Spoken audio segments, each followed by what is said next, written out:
Hello, everybody, and welcome. How are you? Let's pay some bills here real quick, and we'll get going. Sportcat's Daily Gazette, live across Australia on Dare Media Group radio stations. News, weather. And somehow it all makes sense. Sort of. For more information, go to daremediagroup.com.au. The boss jock has entered the building. You are listening to the Sportcat Show. Hello, everybody, and welcome to the Sportcat Daily Gazette. That was the wrong commercial. We are live on Dare Talk Radio, Radio X Country, and Oldies, as well as rebroadcast on Pine Island's WZQR. Well, come over and find us on the YouTube channel. You can find Denise. Denise is in here. I think I saw Chris. I'm not sure where Wendell is. I saw him in there somewhere. So hello to everybody. Come over and join the chat. We got a great chat. And let me play my disclaimer because I got a grumpy co-host today. The views, opinions, and satirical content expressed on Sportcat's Daily Gazette are those of the host, Glenn Sportcat Jackson, and do not reflect the views of any affiliated networks, sponsors, or platforms hosting the show. This show is intended for entertainment purposes only. Please note, satire and humor, all commentary, especially on news, sports, and entertainment, is presented in a satirical manner. Statements made on this show should not be taken as factual reporting or professional advice. No, I am not a scientist. I'm not a meteorologist. I'm just a fat guy with a microphone. Hello, Brenda. Welcome. Hi, I think Jack just called me a bitch from the other room. Well, the shoe fits, Brenda. Oh, Lord have mercy. This show's going to be all over the place today because we got very little news. I think we're about to go to war with another country, but the predominant thing is, well, we're all going to die here in the South from the snow. So, Yeah. So are you prepared? Well, Jack's getting ready to leave and go to the store. He's got to go get me vapes, Ritz crackers, and I want some chicken ramen. So, yeah, it's cold. Right. Ramen's, we're not supposed to eat ramen, especially as diabetics, because it turns the sugar in your system like immediately. But if I'm going to eat any soup because it's damn cold, it's got to be ramen. It's got to be ramen. Tomato soup, grilled cheese sandwich. Tomato soup sounds good too, but then we got to get milk and. Well, just get canned milk because, well, we're all going to die. Before coming on live, I was listening to the GEMA, the Georgia Emergency Management, and our governor. And I'm going to explain the colors and the codes and the numbers here in a few minutes, but we're in the section where you could probably die. So, yeah, you're in Georgia. So, yeah, good news. Our governor, we've already got linemen out and ready. We have people already out there by the infrastructure thing that we got, the electrical grid, whatever it is. We've got all kinds of stuff going on right now. And he said this morning that some of our National Guard are going to be out helping with like accidents, but they've asked everybody to kind of stay home this weekend because it's that our bad. Governor said just be prepared. Saturday night he's probably going to put a Saturday through Monday mandatory travel only on the roads. I think we borrowed some more brine from another state. I don't know. We got like 70 gallons of it or some shit. So they're out there spraying already. Our National Guard has been prepped. The federal National Guard has been prepped. I'm not sure what that means exactly because a lot of federal, state and local, but 14 states have already declared an emergency in advance of this. And the Army Corps of Engineers has been busy at work for the past 24 hours preparing us. So Yeah. we'll Well, see. Been moving generators, and T-Mobile and Verizon have brought in their emergency teams. yeah. So yeah, I know our hospitals have already had people. They said something about our hospitals have got teams that are. What are they doing? Oh, they're working on all of their generators to make sure everything's up to par. Yeah. We have a couple of hotels and a couple of different places here that they're going to make sure, like the police departments that are run on generators, that Mhm. if we have to get out of the cold, they're going to open their lobbies for people to stay there. So I imagine they'll have like coffee and They've done the same here. different Yeah. stuff like that. They didn't do that shit last time, but we weren't expecting it. When it Well, happened last time, it just like happened, and we were all like, you yeah. know. Well, they're ahead of it. The Amateur Radio Emergency Services (ARES) has already been out setting up emergency communications. I've been monitoring that. Here at the Sportcat Command Post, I have all my flashlights charged. We have water. We have. I got tomato soup. I don't know what Mrs. Sportcat's got, but I think the only thing that'll be the issue for Georgia, at least, is the cold. We're not prepared for 20 or single digit, possibly even single digit freezes. So that's going to be bad, but it'll be okay. We'll survive. So Chris says nobody has seen a bigger storm in history of this country. 2,000 miles is truly unbelievable. Many people have talked about this storm. People are calling the path the Trump track. Oh, mercy. Christian says, just went shopping, headed back home to hunker down, keep the hearth fire stove, stay safe. Love from Colorado. Well, you guys and gals in Colorado are prepared for it. And Ted Cruz is already in San Diego. I'm going to tell you what, my daughter's in Colorado, and this is the first time she's been in snow out there.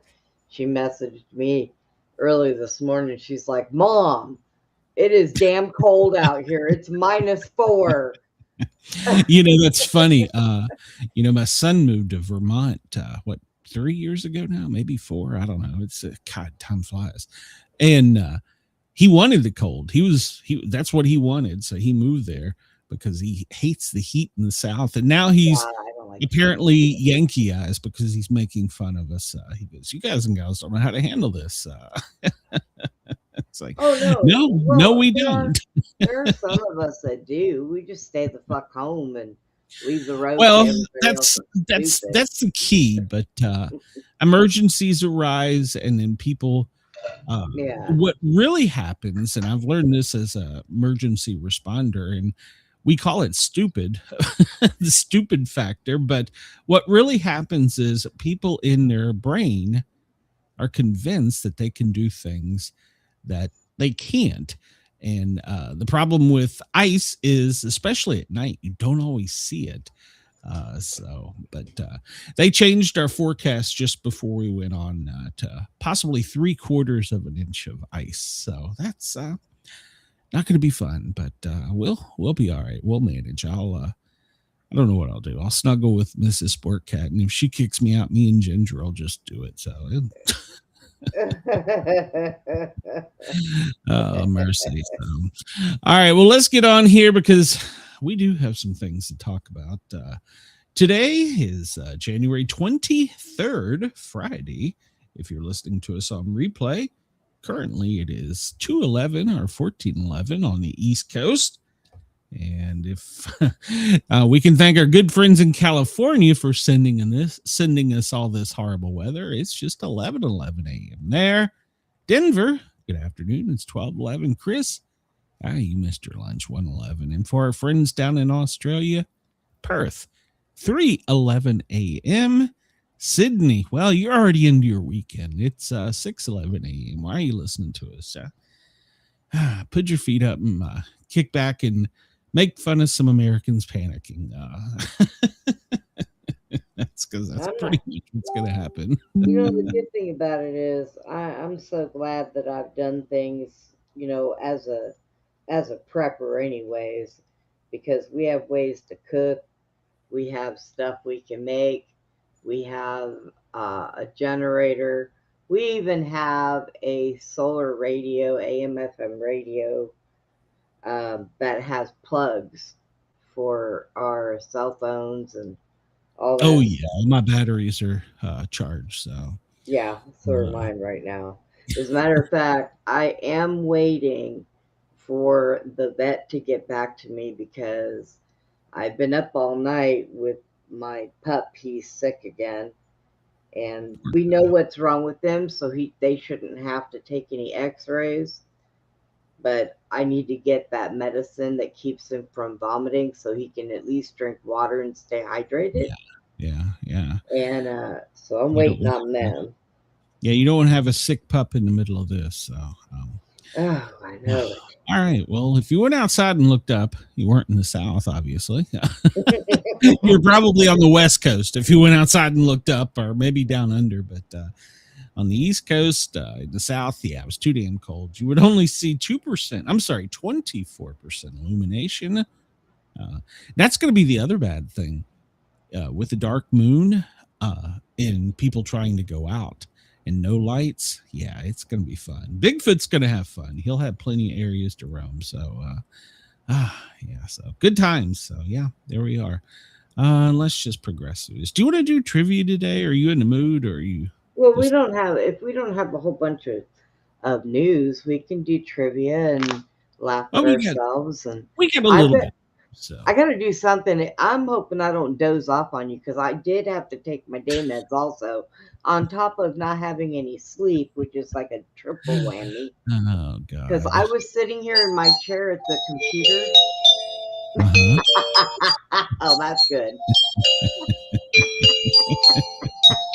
I'll just play that if you start to doze off.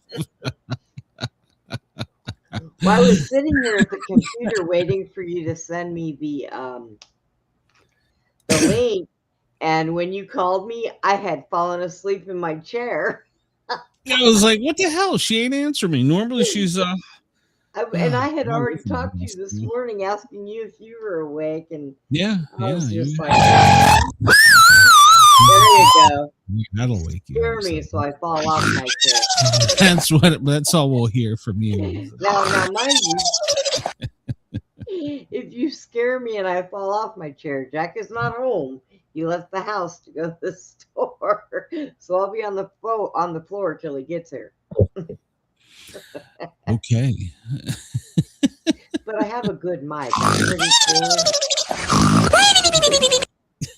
You jackass. Oh yeah, that's that sounds like Brenda. My puppy. When he gets to snoring. Oh, that's gonna be you during the show. We'll keep you awake. So we'll figure it out. So he's looking at me like I'm stupid, wondering who I'm talking to. I got a warning here, or I'll just I don't know, put you out of my misery. Chris says, I went outside and looked up last night. My eyelids were froze to the top of my head. Well, nobody had ever seen such beautiful eyelids frozen there, Chris. So you're all right. So the sun is 11 minutes behind. So one of the Three Stooges names. Hey, I still don't know their names. So thanks. I forgot to Google it. Damn it. Let's see. Now we're just gonna ignore this one. I don't want to do that one. Do we want to do movies? Do we want to do music? What do you want to do? We got all kinds of choices, huh? I was gonna say TV. TV. All right, let me find TV. Damn right. TV. Do you want to do general, casts, characters, or plots? They're specials, so that's a special. All right, we'll do a special because Brenda's special. Good God. Well, no. No, it has something to do with TV shows. I don't think we could do Simpsons characters. We've done one of those. We'll do Simpsons. We'll do Simpsons. We've done one, but we'll do another one. All right, here we go. Often wears a rhinestone-encrusted leisure suit and speaks about himself in third person. Well, is that Disco Stew, Snake, comic book guy, or Bumblebee Man? Well, that's a rough one because I don't remember anybody wearing that. So we'll go. Oh, Chris says the disco dude. Yeah, I think it's Disco Stew. So we'll go with Disco Stew. All right, we got that one That right. would be my guess, but Springfield resident, recidivist felon that often robs the Quickie Mart. Springfield's resident recidivist, I guess that means criminal, that often robs the Quickie Mart. Is it Poochie, Dewey Largo, Dolph Starbeam, or Snake? I gotta guess, but I'm not 100%. I think it's Snake. So I'm gonna go with Snake. I haven't seen anybody pipe up in the chat, but we'll go with Snake and see what happens. Hey, we got that. Crap, we got that one right. Yeah, it's only going to get worse. Cynical and burnt out host of Bart and Lisa's favorite TV show. Real name is Herschel Schmokel. I guess I pronounced that right.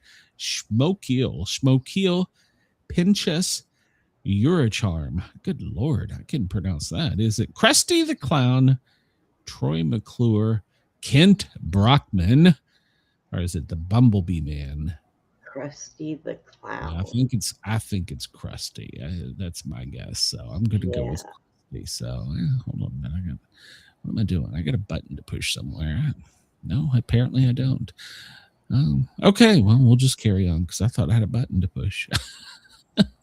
Well, you haven't selected Krusty the Clown yet. No. I thought I had a button on my soundboard, but apparently I thought I had a crusty sound, but I don't have a crusty sound. How do I not have a crusty sound? I don't know. Oh, wait, there it is. I'm a fan, but I never listened to the Sportcat show. Yeah, well, F you, Krusty. All right. Sea Captain, famous for his catchphrase, "Yar," and his peg leg in which he keeps liquor. Horatio McAllister, Snake, Martin Prince, or Uter Zorka? Would that be Horatio? I don't know. God, I don't know that guy's name. I can see, I can see him, but I it might be that. We know it's not Snake, so we've already got Snake. Yeah. So, Chris says it's Horatio, so we'll go with Chris. Chris is smarter than us, so we'll go with Chris. There we go. All right, number 5. Identical twin students at Springfield Elementary.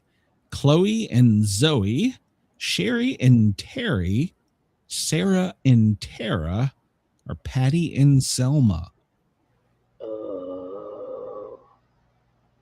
I want to say Chloe and Zoe, but I'm not. I think so. Sure. Yeah, I'm not.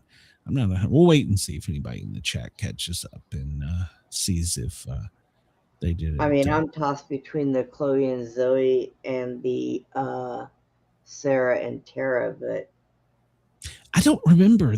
I can see them, but I don't see. That's the thing. I don't ever remember their names. So I think it's Chloe and Zoe.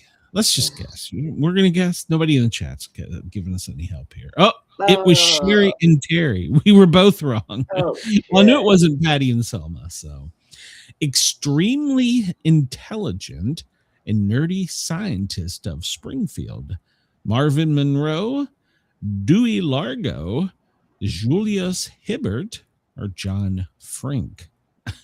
Julius Hibbert just sounds smart. Could be. Oh, excuse me. Just saying. Yeah. I thought I knew the cast. Apparently, I don't. Well, I think these are just the side casts that they have, so that's what's messing with us. Yeah, well, I don't know. Anybody in the chat got a guess? Marvin Monroe, Dewey Largo, Julius Hibbert, or John Frink? It's Julius. You think? Okay. No, Chris says Julius is the doctor, so we can rule him out. Oh, okay. John Frink. I mean, that sounds like a nerdy name, but hell, I don't know. Melvin Monroe.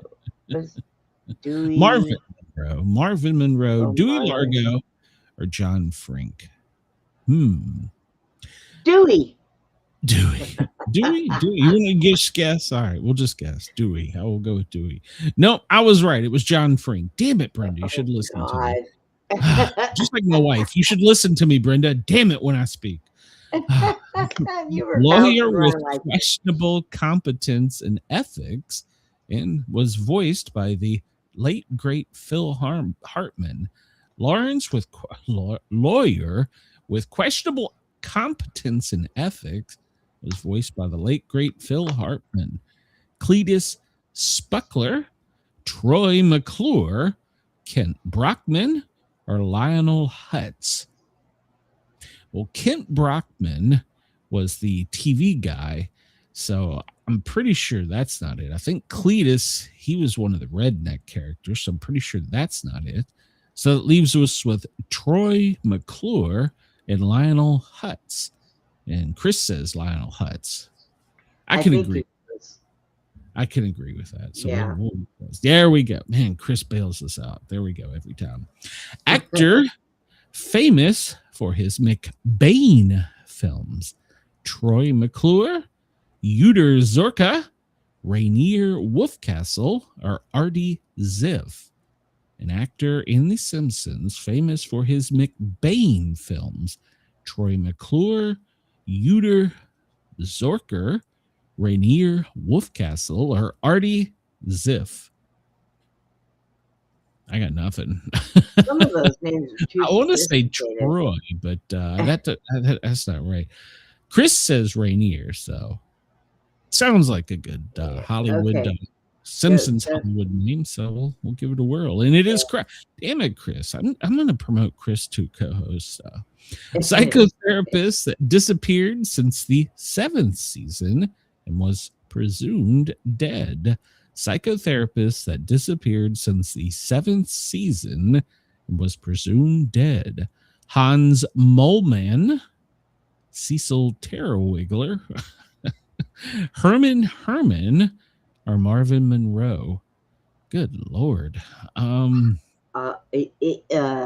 Was that the one that was voiced by Frasier? Or, well, he's not Frasier's his TV name. What the hell is his real name? Was that the one that was... No, that was Krusty's sidekick is who he voiced. Yeah. Sideshow Bob, that was him. Yeah, okay. So Sideshow Bob. I don't know. Hans Moleman, maybe? Or Marvin Monroe. I think it might be Hans. Or Cecil. I don't know. We'll go with Cecil Hans. would sound like a damn Simpsons character. Right. Yeah, we'll go. So Cecil or Hans?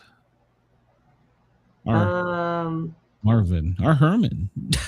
Let's do Cecil. What the hell? You go with Cecil. No, it was Marvin Monroe. Damn it.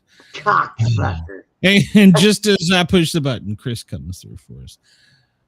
Bitter mother of the principal of the Springfield Elementary School. The bitter mother of the principal of Springfield's Elementary. Lindsay Nagel, Agnes Skinner, Elizabeth Hoover, and Helen Lovejoy.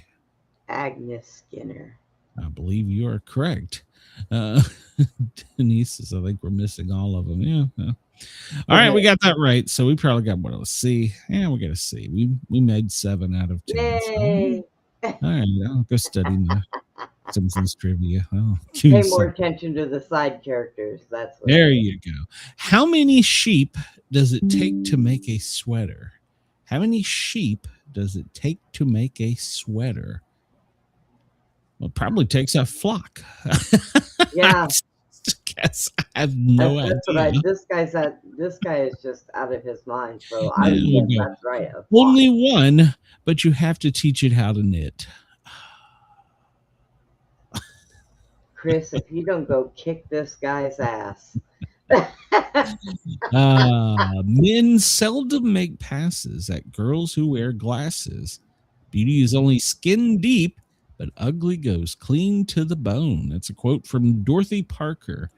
And no, that comment isn't true. I go for the librarian looking girl. You know, she's kind of a cross between Princess Leia and a librarian. That's the model girl for me. So, and Mrs.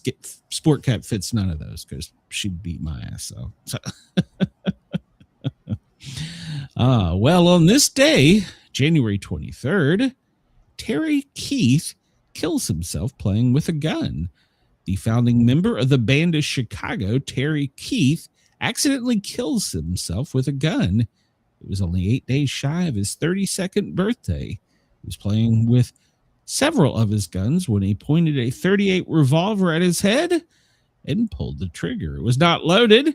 He then picked up a semi-automatic 9mm. Don't worry about it. I took the clip out. Look, it's not even in it. Then he inserted a empty magazine into the gun, placed it against his temple, and pulled the trigger. So he didn't realize he had one chambered. He died instantly. I was going to say, do you not? This day, Wendell says, I have a thing for blind girls. Well, they can't see me. So there you go. 1978, Terry Keith. Yeah. Always, well, first off, never point a gun at anything you don't intend to kill. First off. Second off, don't play with loaded guns. Make sure that you've cleared the chamber and that the revolver is empty. But I keep around in the chamber. In my 40s, I keep rounds in the chamber, so I always know that when I would say the clip and then pop that round out before I do anything with it. If Squirt wasn't here, I probably would, except for the Glock. I still don't trust the Glock 45. No, without a safety. No, I tell you, when they first came out, I went to a range with one. And I accidentally hit the wrong button and the damn thing fell apart in my hand. I was like, what the? And it was loaded. I was like, what the hell is this? And they're like, Brenda, be careful and just set it down, point it away from you and everybody else. I'm like, duh. Yeah, the Glock is the closest I have to a 1911. I wish I had a 1911, but yeah, it's well, I had one at one point in time, and then I had kids. But I've got a beautiful Beretta 40 cal. It's big, it's heavy, and we're gonna get shadow banned for talking about. No, we're not showing nothing. They can shut the hell up. This day hang on. In 1977, Roots. Do you remember that? The TV miniseries on ABC for 8 consecutive nights. Roots, January 23rd, 1977. I remember that. That was pretty popular back in the day. It says that it only drew 130 million viewers. I was going to say 130,000. Well, Glenn, here we go. So my vet messaged me. Oh, Lord. For me to take him in and get his medicine, it's $350. Ooh, I'm $120 short. Well, I wonder if they'll just take that and leave me the hell alone. Write him a check. I don't have checks. Nobody does checks anymore, Glenn. What are you gotta talking keep about? them around for special occasions, nowadays, just like this. So. Do you remember when you went to school and they taught you how to fill out a check? Yeah, there was a general. They don't do that anymore. No, these kids, you don't. show them a check and they're like, "What the hell is this?" Unless it's a paycheck. Yeah. You know. Yeah, I know. Mom still goes to Walmart and Ingles and writes checks. I'm like, what the hell are you doing? Oh my God! It's like, well, it come out of the checking account. Like, get a debit card. It comes out of your checking account automatically. So they said the fee for bringing him in, they got to check him out. They don't have to do X-rays. We already know what's wrong. And his medicine, $350. The last time I took him, it was $900. So, at least be still my heart. Well, they're just warming you up, Brenda. Yeah, no kidding.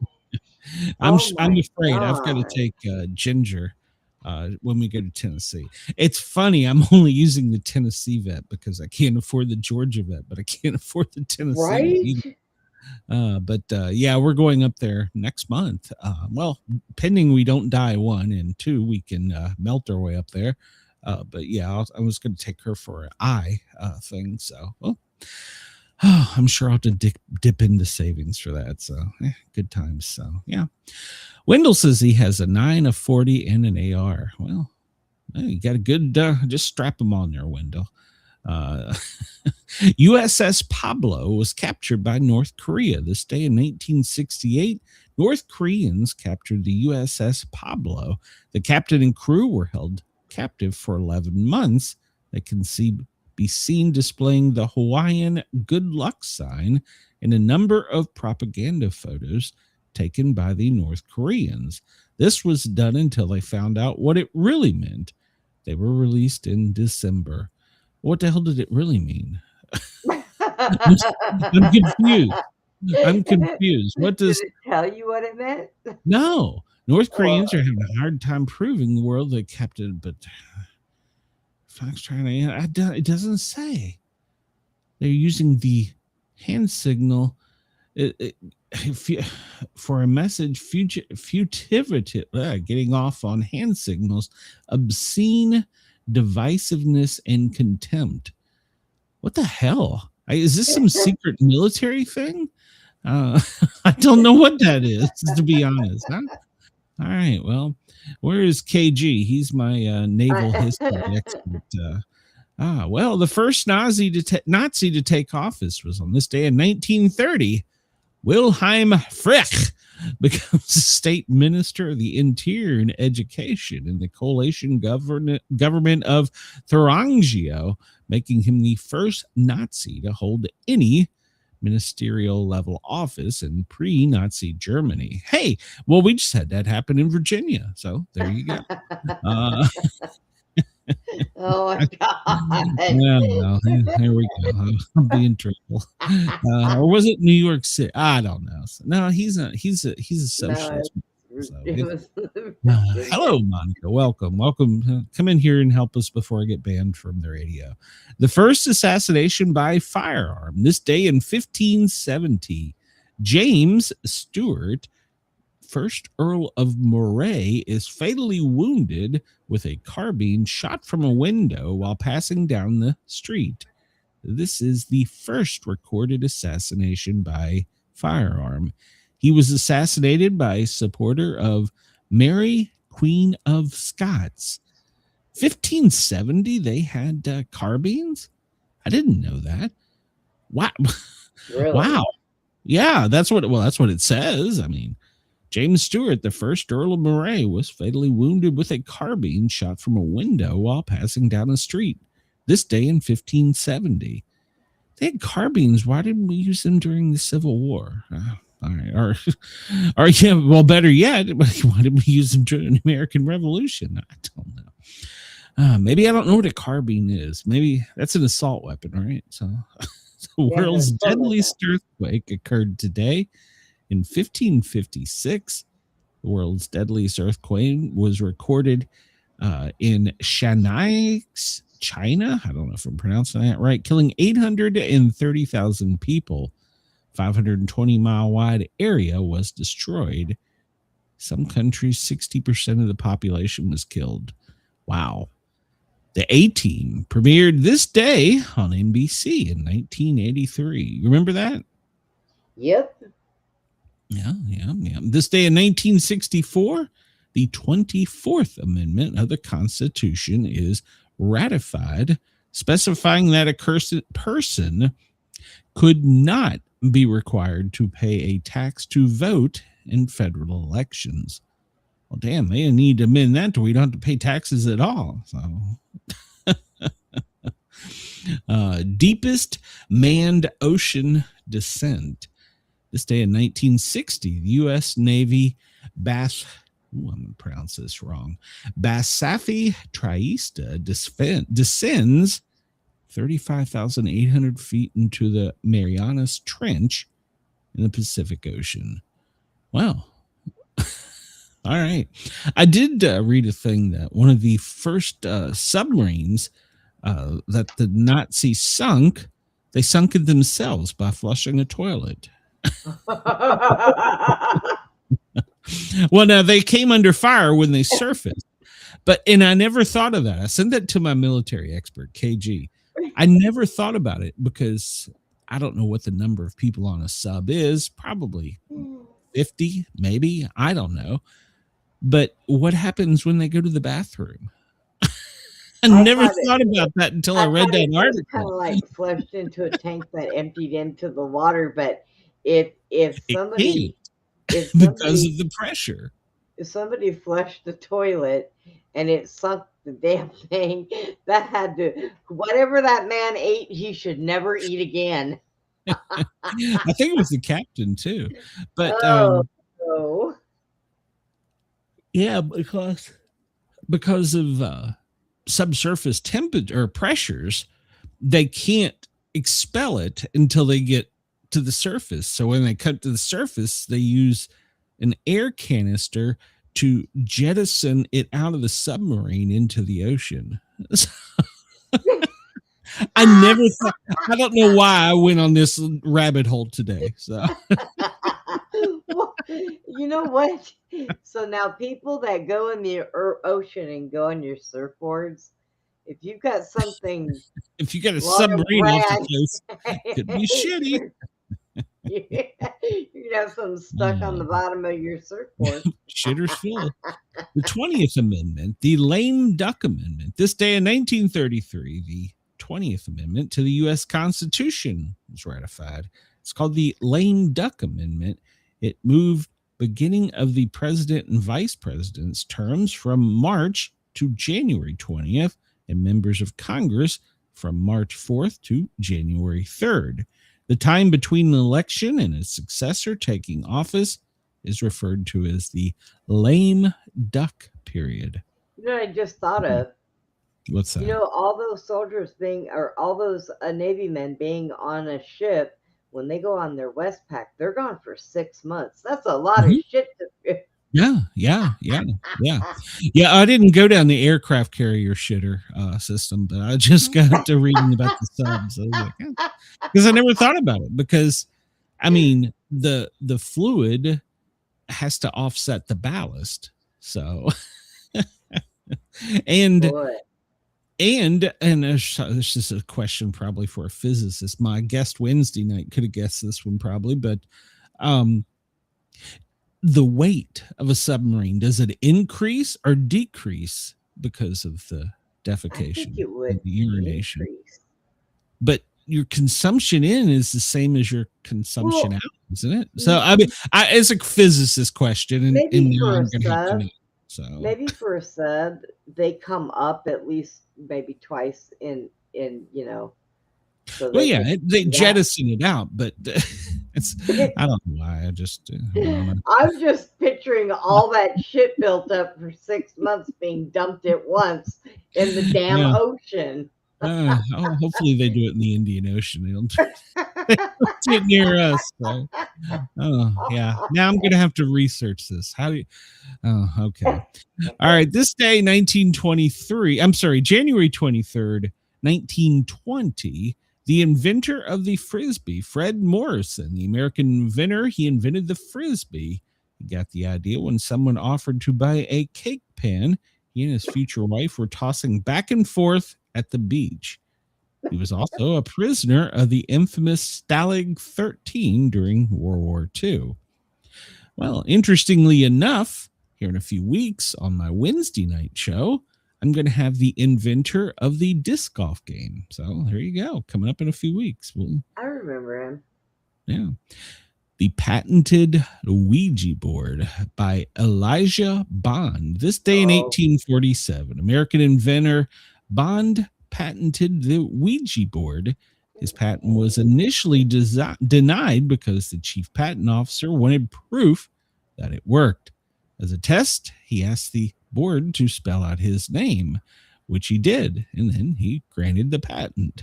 The name Ouija had been determined in 1890 when Bond's sister-in-law, see, it's the sister-in-law, a spiritualist and medium, asked the board what its name was, to which the board spelled out Ouija. When asked what the word meant, it responded, "Good luck." The use of similar talking boards is recorded back as far as AD 1100 in China. They became popular in the United States in the 1860s after the Civil War, when spiritualists used the device to help people contact relatives lost in the war. The scientific community generally believes the Ouija board works via unconscious movements known as the ideomotor effect. The effect was described by Michael Faraday in 1853. Many religious groups believe Ouija boards are connected to the occult and ban their use. Some believe their use can even result in demonic possession. Wow. I wonder if Trump's got a gold one. So. That's how all of our decisions are being made. He pulls out the keyboard on the desk and pulls out the gold Ouija board. It's the biggest and most beautiful Ouija board anybody's ever seen. So, oh God. Wendell said, I don't know why Wendell knows this, the only thing that you gain weight from eating is bananas. When you eat 1 pound, you gain a pound. I don't know why he knows that, but okay. And I can't contest it. But who the hell eats a pound of bananas? I don't know. It seems to me if you ate a pound of bananas, you would probably have a pound of diarrhea. You would be pissing an awful lot. Oh, John Hancock, born this day in 1737, the 4th and 13th president of the Continental Congress, first signer of the Declaration of Independence, and the first governor of Massachusetts. Richard Dean Anderson, MacGyver, was born this day in 1950. He's still with us. Rutger Hauer, oh, that guy looks rough. 1944 on this day. Blade Runner, okay, and The Hitcher. Chris says, every question Trump asks is gold Ouija board. It spells out, "You're great." Oh, well. Gil Gerard, do you remember him? He was born this day in 1943, an American TV actor. Buck Rogers. Lou Antonio, an American director, born this day in 1934. The Snoop Sisters and Barney and the Chauffeur. I mean, I don't remember that one. I don't either. Cheetah Riviera. I'm not even going to try her real name. American Tony winning actress from West Side Story. She was Anita. Jeanne Moreau, a French actress, born this day in 1928, known for 7 Days, 7 Nights. Ernie Kovacs, born this day in 1990, American comedian. He was the TV show host for The Tonight Show, 56, 57, and he had his own show, The Ernie Kovacs Show. He died when he lost control of his Chevrolet Corvair, crashed into a power line in West LA. He died almost instantly from chest and head injuries. Wow. His body was pictured with an unlit cigar on the pavement near his outstretched hand. It appeared in newspapers across the United States. Why in a sick way do I want to just go Google that? Bob Steele. You have nothing better to do this weekend. Well, You're going to be no. I'm going to be studying all about submarines. Bob Steele, born this day in 1907. Duffy from the F Troop. Anya Seton, she was an American author of historical romances, born this day of 1904. She was also a founding pioneer of the Boy Scouts of America. I don't even want to know. Oh, boy. I'll go down a rabbit hole in that. Randolph Scott. He was a cowboy, wasn't he? Born this day in 1898. 7 Men from Now, in 1957. I think in 1908, everybody was cowboys and Indians. No, not in 1908. They were gangsters. So 1808.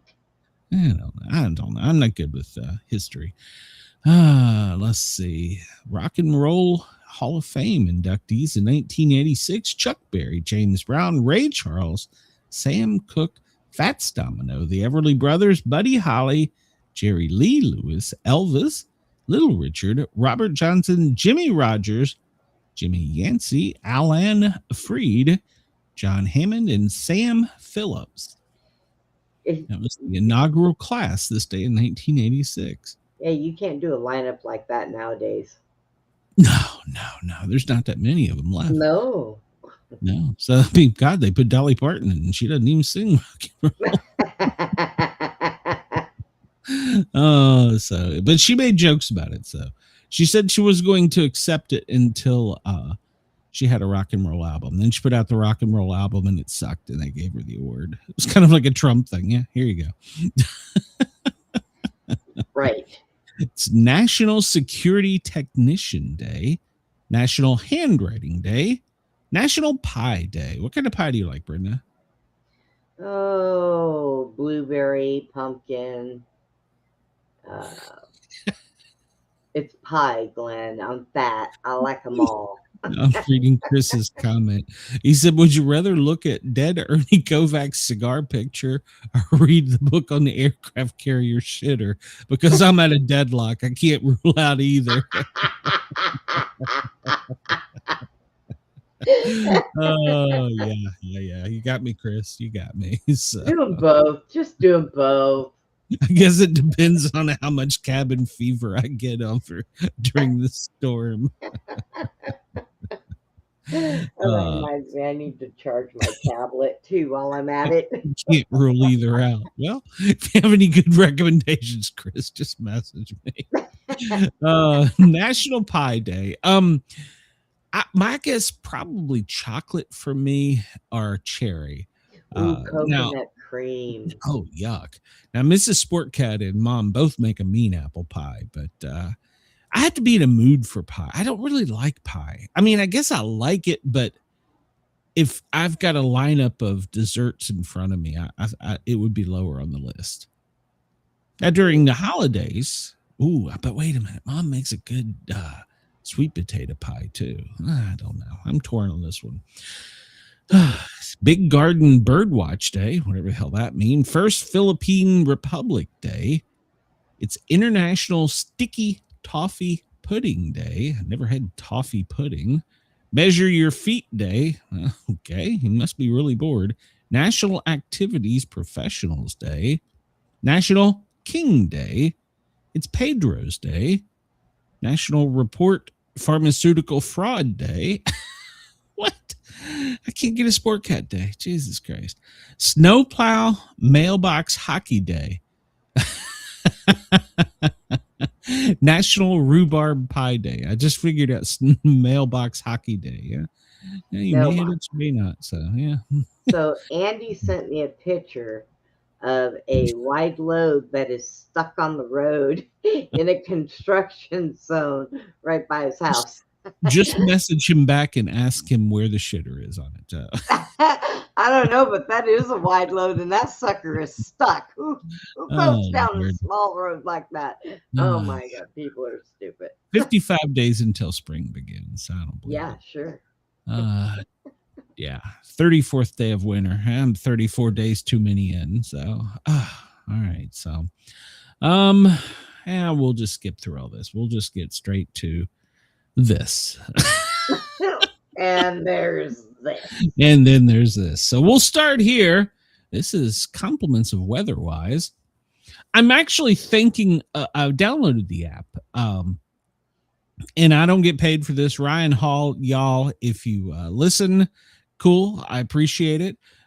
He is, I guess, the founder and creator of Weatherwise. And I got to say, out of all the apps and weather things I've looked at, his is probably the most badass. His is probably the most for giving you the information you need to know.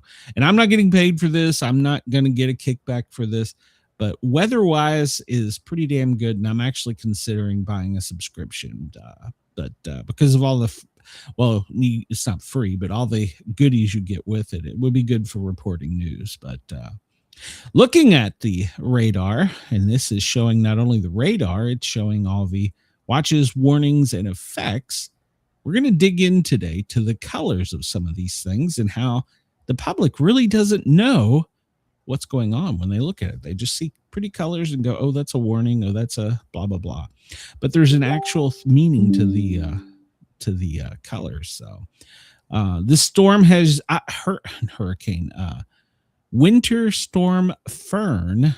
The Weather Channel designates storms as Ryan Hall, y'all. I lost. The National Weather Service names hurricanes and typhoon, or is it cyclones? They name them, but they don't name winter storms. But the National, I'm sorry, not the National Weather Service, the Weather Channel does name storms. So Winter Storm Fern is not a, quote, official name. I'm using air quotes there, but it was the name that they're using until the National Weather Service adopts it. But this storm is yet to get kicked off real good. That high is up there spinning just below Colorado and pretty much right there at the Four Corners area. It's just sitting there spinning. And this other high, which is off the coast of California, well, it's what's causing us the problem. It's sitting there giving this energy.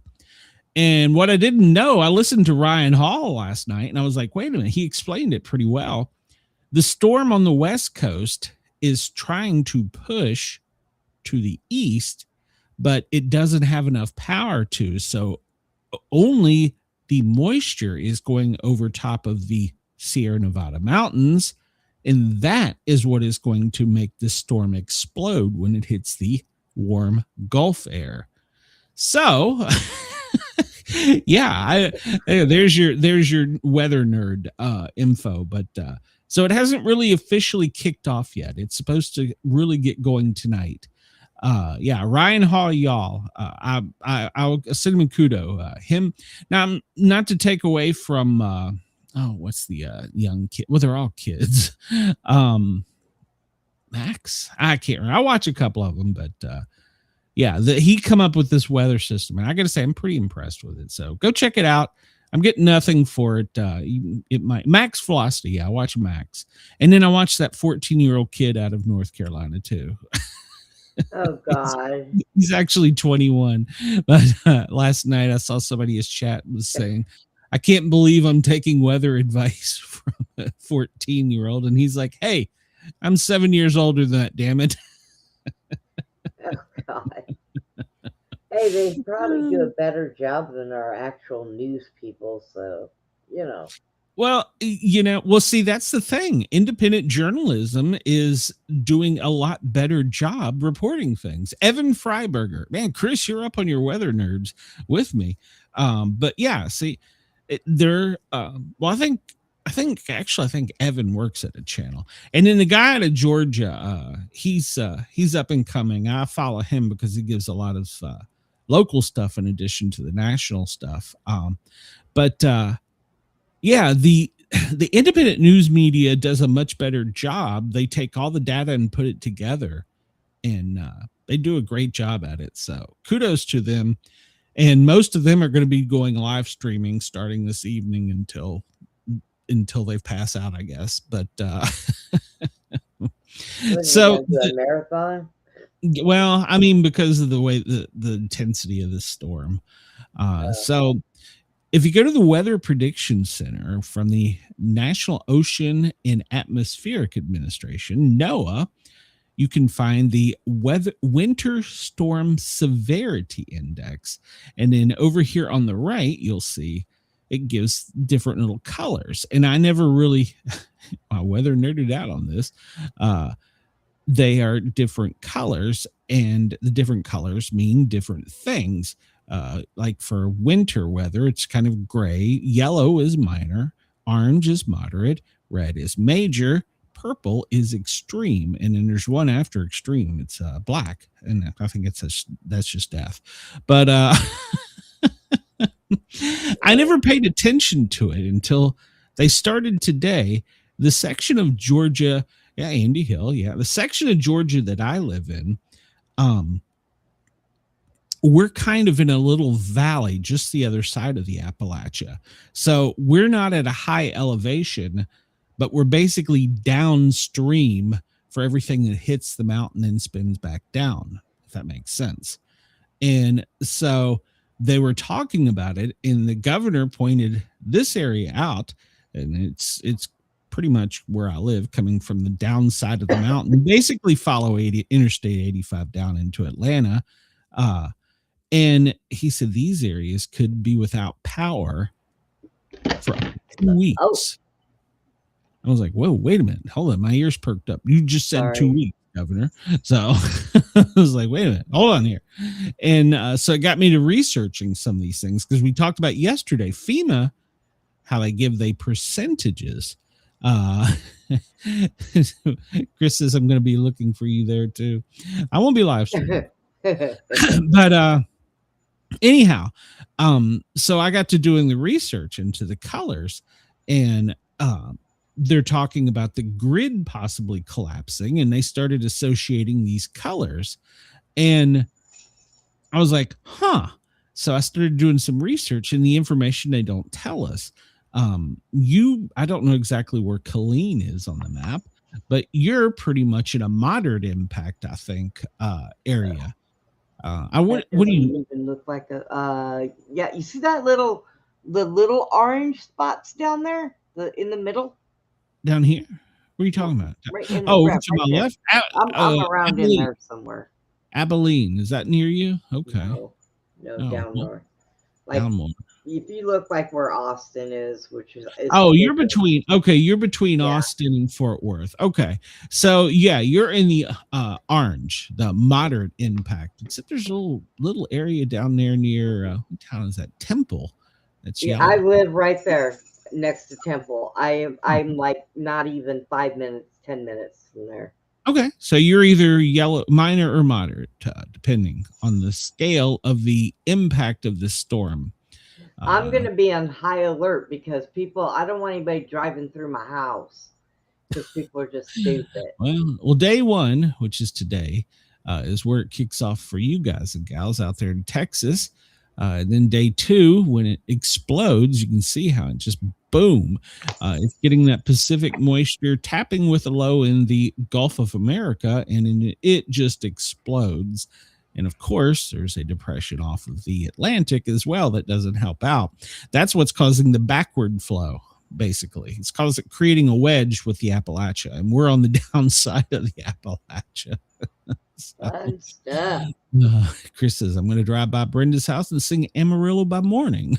Yeah. So, so this storm is going to be historic. Did you hear that crash?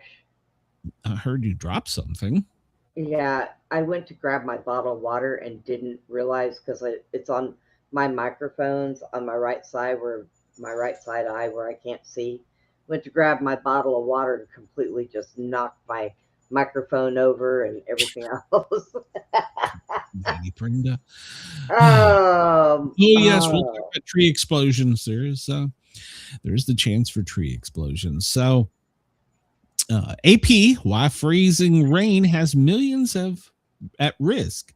This is going to jump back and forth between many power companies, but the problem with this storm is the ice coated trees and the limbs, obviously. But the real problem isn't as it's coming down, because as it gets colder, the weight gets heavier. And so when it first starts, it might just be a tree that's fallen over. But when the ice hits, you can't calculate it because the amount of weight it puts on the lines, the homes. So that's what's going to bring it down. It's the weight of the ice forming, the wet water forming. And of course, once it freezes, it coats, and the freezing rain keeps coating it is the problem. And that's what's going to get us here in the South. Alabama, Arkansas, Georgia, Kentucky, Louisiana, Mississippi, North, South Carolina, Tennessee, Texas, and Virginia. So yeah, my uncle said he's bringing in the bobcat and making sure she stays inside. I'm like, He owns a Dude. bobcat. Yeah, he owns a bobcat. I'm more intrigued by that than. She's beautiful. Yeah, he lives in Arkansas. And Okay. he found her when she was little and thought it was a regular kitten. And yeah, she grew up in the house, and yeah, she's a big girl. She's beautiful. He had to whittle or make his own table for the middle of the living room out of real thick wood because she would get up on the table and break it. So he finally made her one, and she's a beautiful. He messaged me and asked me if, because he's getting older, he asked me if I could take her, and I looked. I was like, "Are you joking? That thing would eat the Send animals I have in my house." Send pictures. I want to see this. So. I have a picture of her. I'll send you one. She's pretty. All right. So your governor, Greg Abbott, has sent out assurances that the power grid's much more reliable than the rest of the country because of Uri, Winter Storm Uri. Yeah, we separated it from everybody and we rebuilt it. So. Yep. Well, Duke Energy, which serves both of the Carolinas, they have said that their power grid is going to be okay, but we've not seen a storm this intense in the east. It's not a hurricane. There's this different than a hurricane. A hurricane, you get the high winds, things snap, break, fall on each other. This one is just you get it just the weight, and then you can't get to it. TVA, well, they have said that they've spent millions of dollars in weatherization, and Tennessee is good. But it doesn't mention Georgia. So it doesn't mention Georgia. So, yeah. Looking at Chris says Ted Cruz sent out an out of the office automated message to everyone. He said, "Good luck." Yeah. Pretty much. Hey, Chris, Chris, if you're going to stay at his house while he's gone, why don't you just go ahead and run for his position? There you go. You just stay there. So I got to looking to see how the power grid in the United States is broken up. And we know because of the problems we've had with the Canadian border and the threats we've had about the northeastern states, but then you also have the Midwest and the Central Valley, where Canadians get their power grid from us as well, or we get our grid from them. One or the other. I'm not sure which it is. But here in the South, we're isolated. We're what you see there in the purple. And so you're separate from it because of your power grid. Most of it. There's a little of you is still on the grid. But yeah, you can see here, we here in the South, we hearings in the South are all on our own grid.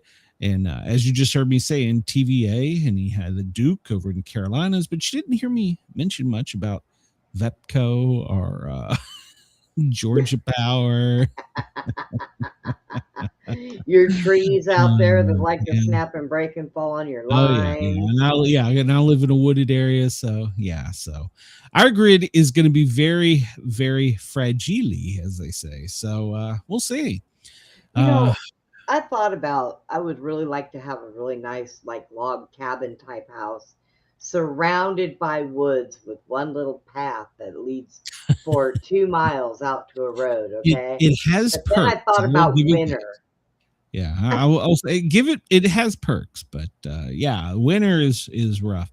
Now, granted, I'm 21 miles outside of Atlanta. And now we got blowing up trees. So, it'd be my luck if I had a wood cabin that they would blow up. Yeah. I've never heard that warning before, but yeah, we have tree explosion warnings. It's a real thing. I just didn't understand. I had to Google it. But our grid is more fragile here in the South because we're not prepared for this. So more than 170 million people are under winter weather advisories on the East Coast. And I don't want to be one of the ones spreading the danger on YouTube, but if you're not prepared by Saturday morning, you're screwed. And wherever you are by Saturday night, stay where you're at. And I have a prediction. By Monday, the petri dish in your house is going to make everybody sick again. That's possible. So It's possible. So, so they're expecting widespread power outages. FEMA sent out a message to be prepared to be without power for 2 weeks. GMO, which is the Georgia Emergency Management, was a little more optimistic. They said just a week. So we'll see. But some areas have never in recorded history seen the amount of ice that is being predicted, and their system is nowhere near ready for that. And well, kind of in that area. So yeah. I think I would rather go to Florida and collect all the fallen iguanas and bring them here before I brought my bothers me. What bothers me is Mom up in Knoxville. Their grid is more prepared than Atlanta. I don't understand. Well, that's good, though. I don't understand. So we'll see. But they're saying that North South Carolina may experience multiple day outages. So if you're in the Carolinas, just hang on. It's going to get better. And then as it goes up the coast, which once you get to the Northeast, once you get above really DC, up in the Yankee country, they're more prepared for this type thing. And their systems are a little bit better. So why do I have this up? Okay. This comes to us from the New York Times. And we talk about the Arctic cold and snow squalls that are going to be merging and taking out the electric grids. And that's the other thing. Your grid may not collapse because of the weight, but people are going to be turning up their power or their heat, which increases the need for power. So if you don't have trees taking you down, you could experience brownouts. So it just gets better and better. So but put on your wool socks, people. Don't turn up the thermostat. But I still have my air conditioner on right now. Is that crazy? I guarantee you won't by Saturday. So I won't by tonight. So the coming storms will arrive 5 years almost to the date after the massive winter storms that took out Texas. Remember when you had the blackouts? So yeah, I lived in my car for 7 days. That was so fun. It's like camping. Yeah, you were isolated from everyone else in the rest of the country. Well, now Texas has improved their grid, and they don't anticipate the severity of this storm, but they don't want to underestimate it either. So they're basically telling us that it's going to be bad. We'll see. Like I said, I don't know. They said that 200 people died in that storm 5 years ago. So hopefully they're better prepared. But they were all elderly. Most of them were all elderly people. And they didn't have anybody.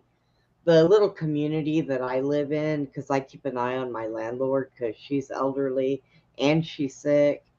Right now she has somebody going around and collecting the stray cats that she feeds. And she's having them put into the house, into the other room. And then the female out here, Callie, that runs around, she'll come to me. So she hangs out in my backyard, so I'm going to just let her in, and my cat's just going to have to deal with her.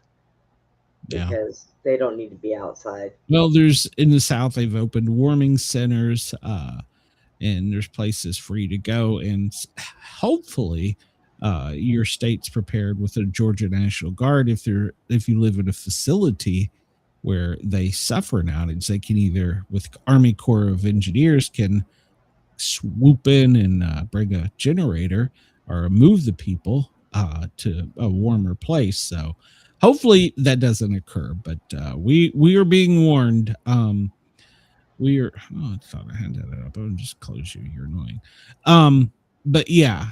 And then, I haven't even talked about the snow yet. We're still talking ice because you get above Tennessee, and there's areas all the way back up to the Northeast where you could get over a foot of snow. Up where Denise is, she could get upwards to a foot. So we haven't even talked about the snow. So oh my God.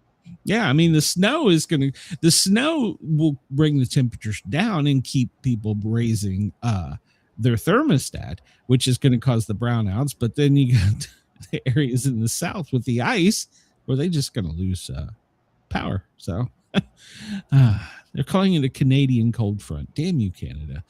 So yeah. Yeah, but see how they start coloring this thing. This is what I was talking about. They start putting these colors up here, and I didn't understand it until I started doing the research. But the extremes, as far as with the ice and the color coding, as to how bad it was, until I realized I lived in a purple zone. So. Yeah, I live in the purple zone, so we'll see. And I messaged Mrs. Sportcat and I said, if there's anything we need, if we don't have it by the time you get home, we're not getting it. You're not getting it. That's right. 2,000 flights have been delayed. It's now up to 15 states declaring a state of emergency. DC is expecting almost a foot of snow. Our lovely politicians have recessed until Tuesday afternoon. So they're all gone. So they're all gone. So he says, I'm 4'11". I'm not going out. I don't blame you. I don't want to go out if I don't have to either. So yeah, that's the most recent headline. Florida has canceled. Now, 2,000 flights have been canceled for Saturday. So if you're traveling this weekend, check your weather plans because, you could get a surprise when your flight be canceled. Hey, if you're stuck at a beach, just rent the hotel for an extra couple of days. You'll be all right. So they're calling it a historic winter storm, and it's going to slam. And they say half the United States. I think it's going to be actually more than that. So their predictions are 172 million people under the winter weather. Foot of snow from Oklahoma to Massachusetts. So, and then on the southern side, Texas, Carolina, Virginia, the mixed precipitation is, that's what's going to bring the freezing rain. Oh, and then I forgot to mention the wind. In the south, on this side of the Appalachia, at least, we're going to be getting gusty winds up to 40 miles an hour from the storm. So yeah, your trees that are weighted down with ice, yeah, they're just gonna blow right over. So yeah. Many retail chains have prepared, but I've been taking reports from Tennessee to the Carolinas to Georgia. Everything's gone. It's all gone by now. Target said it had overstocked, but things have moved out quicker than the demand. Home Depot is moving stuff from other areas. In other words, the Yankees are sending their snow shovels to Georgia. Oh my God. And now get this. The new mayor of Texas, New York City, Zama Mamadami, yeah, he said at a press conference today, it didn't matter. Kids are still going to go to school. Like, what the hell? You guys are going to get a foot of snow. He's like, nah, they'll be all right. Just, they can walk. Damn, that's pretty cold. What a nice guy. That's God. Yeah, he said, if you were expecting a snow day, yeah, you're not getting it. Like, damn. Wow. Yeah, but he said if you just stay home and watch. But he didn't cancel school. Oh God, what will we do without him? So Georgia bracing for the most ice in over a decade. They're saying up to 12 years ago, but I think it's going to be more than that because they've already changed it. Prior to coming out, there was here. Yeah, this is old news. It said 0.25 to 1 inch. Here where I'm at, Gema's already said 3/4 of an inch. So yeah. Prescriptions. If you need your prescriptions, CVS and Walgreens have been moving their allotment of medications to stores so that you can get them. Like I said, I'm not telling everybody to panic, but get your stuff today. So especially if you're in the South, Mississippi, well, you have never had ice like you're about to get. So just dig in. And even up in Kentucky, power outages are expected. So yeah, it's pretty much the whole East Coast and the South. So yeah. Well, yeah, that kind of just sucks a little. Yeah. There's no escaping this. So These are the 12 cities that will see, quote, catastrophic damage by crippling U.S. winter storm. Now, this comes from the Washington Post, so take the validity with it as you want. But Oklahoma City, Dallas, Fort Worth, Little Rock, Tupelo, Nashville, Cincinnati, Pittsburgh, Charlotte, Richmond, Washington, D.C., New York City, and Boston. Now, I don't so much buy this one because this is talking about the snow. I think if you start adding the ice, you need to move further south and talk about Atlanta, Raleigh, Chattanooga, down as far into almost Birmingham in Alabama. So they're only considering snowfall in that one. So the snow and ice, when it kicks off, it's going to be historic. I'm not ready for this, Brenda. So it's heavy snow and ice, and then the winds. Oh, we've already pretty much covered this. It's coming from the west to the east, and it's going to put the bitter punch into the south, and then it will move up northwards, where everybody in the north, yes, it will be bad, but you all will be getting mainly snow. I wish for snow. I wish ours was snow, but it's not so much. Let's see here. What is this one giving me live updates? Anything new? Let me refresh it to make sure I'm not missing anything. No, we've pretty much talked about this. 3,000 flights have now been canceled. So, and we talked about the East Coast seeing a foot, and there you are with the forecasted snowfall. Crippling ice, frigid temperatures. Yes, I believe this has got parts of the South named better with Austin, Oklahoma, Nashville, Atlanta, Charlotte. I don't know so much about D.C., Baltimore, Philadelphia, New York, and Boston is going to be the areas affected. The latter more by snow. So they're saying this will be 40 hours of a crippling storm. So the storm is expected to last for 40 hours once it kicks in. So, yeah, once it gets its punch and starts moving to the east and picking up the nice, warm Gulf air. Let's see here. Anything new? So I was trying to keep up and get us the latest information when you come out. Texas led the country early Friday with small but growing number of power outages. So Texas is already experiencing them. Colleges, the University of Georgia, right down the street from me, are expected to be closed. So, yep. Yeah, we have, I can hear sirens and stuff all over the place right now, which means they're out there driving stupid. Oh, yeah.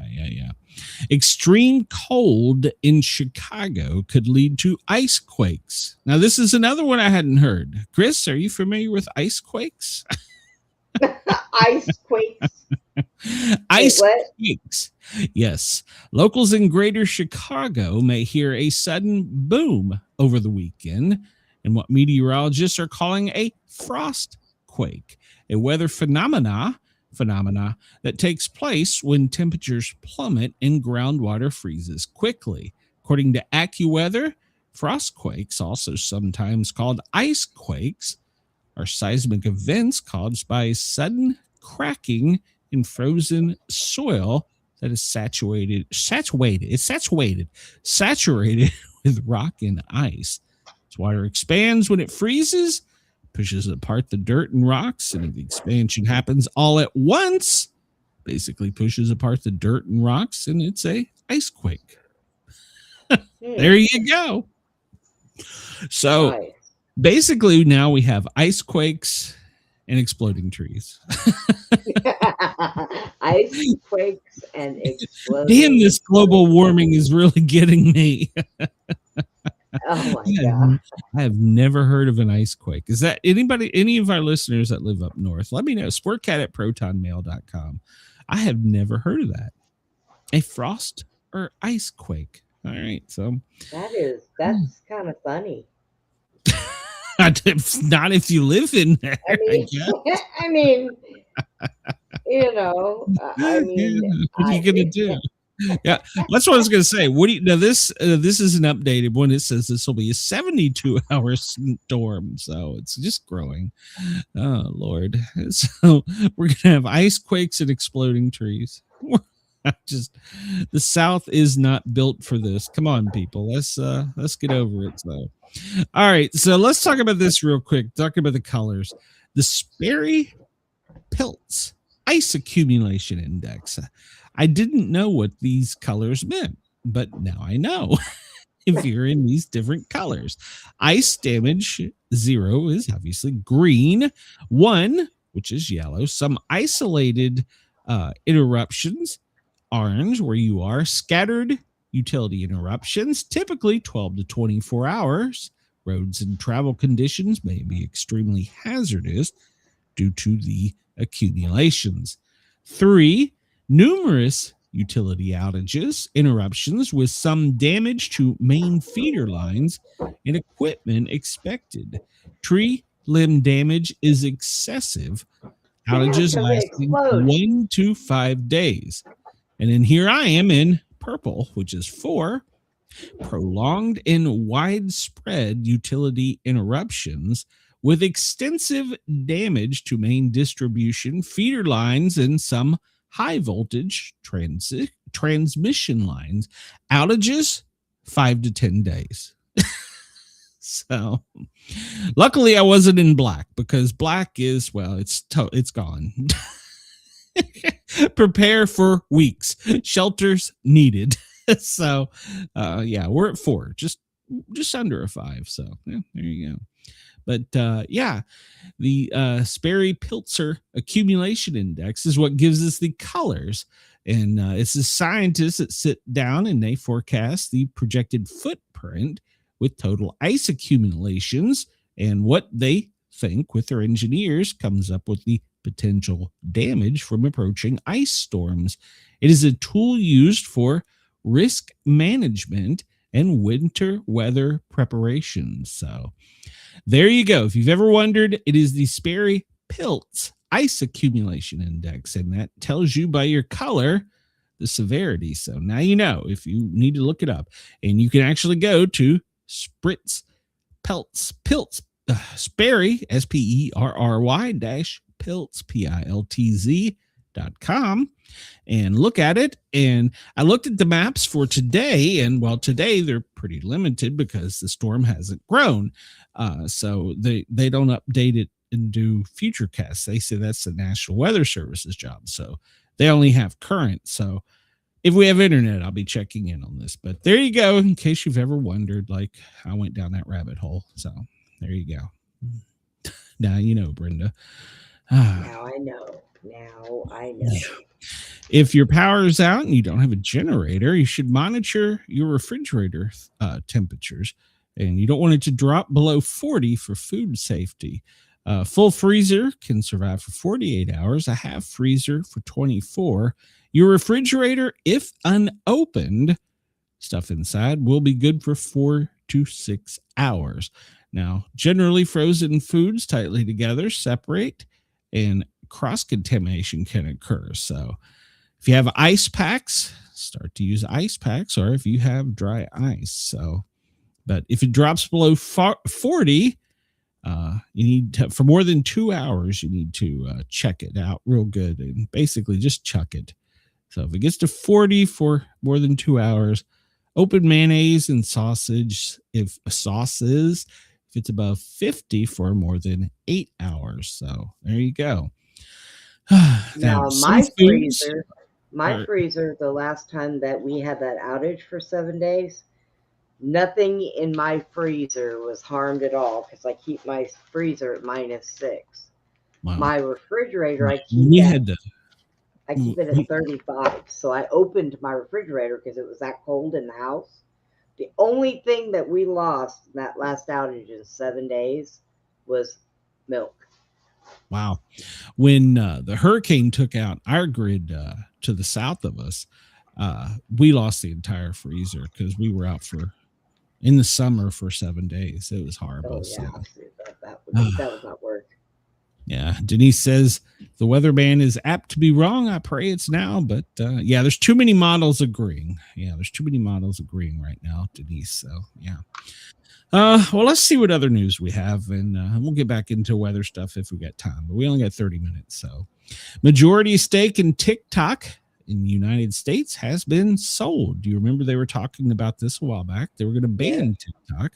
Well, didn't the president come in and he saved TikTok? Jesus. So, yeah. So now China owns their part, and a company in the U.S. owns our part. So there we go. It was this come up through the Biden administration, and it was signed in during the Trump administration. And then he gave him an X period of time. And so they have split the company, and now it is owned by U.S.-backed ventures. And what gets me is I don't see the name of it here. I thought I saw the name of it, but I don't see the name. There's probably a name. I just don't see it. But yeah, so it's been sold. It's not Zuckerberg. I do know that. So he's got enough right now. We talked about this the other day. A Democrat judge calls New York City's Republican-held congressional seat unconstitutional and has ordered that it be redrawn. New York Democrat-appointed state judge ruled that the boundaries of New York City's only Republican congressional district, held by Nicole Milotakis, were created unconstitutionally, and she has ordered it to be redrawn.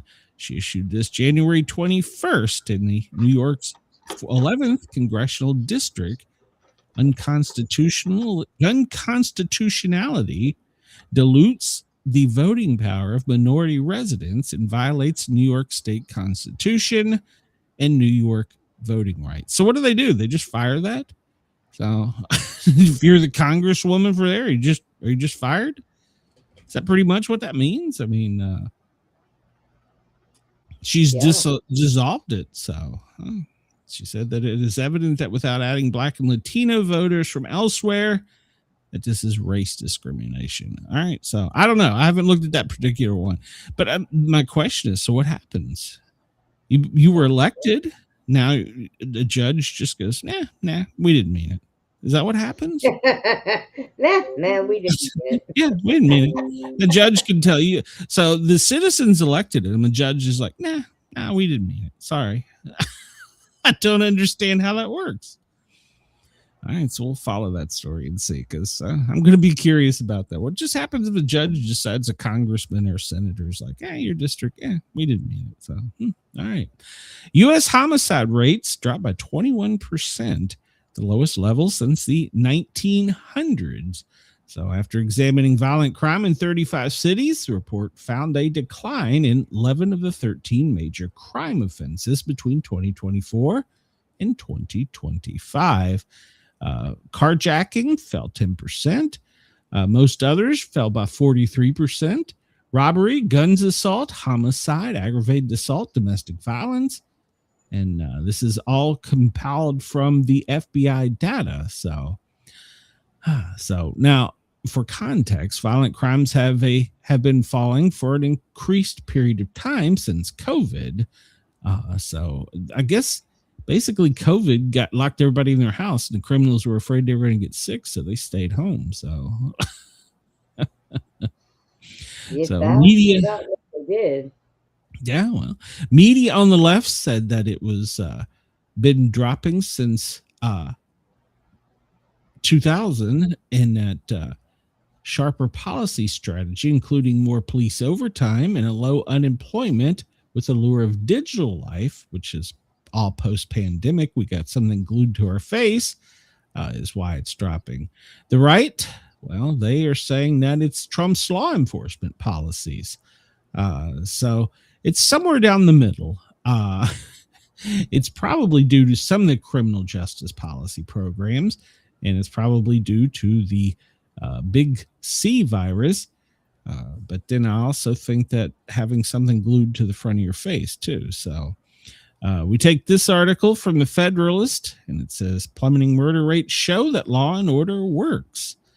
So take this for what you want. This leans a little to the right, but 9 of the 13 offenses tracked declined by double digits. So they're saying that this is the lowest since 1900. So I don't understand that, because we see in other parts of the country, like we look at what's going on in Minnesota, and we say it's going crazy up there. So I don't understand how they're skewing their numbers, but maybe it's just because we're seeing that it's right in front of us. So I don't know. But top 5 cities, LA, DC had National Guard presence. So they're saying that they're calling it the Memphis effect, because that's what brought the crime rates down. Because the National Guard members have been in those areas. It could be, but once again, law and order. So, well, the House passed a funding bill, and it also funded ICE and Secret Service and a whole 9 yards. But it's got to make it to the Senate, and the Senate, Schumer is saying it's going to be held up because they want to defund ICE.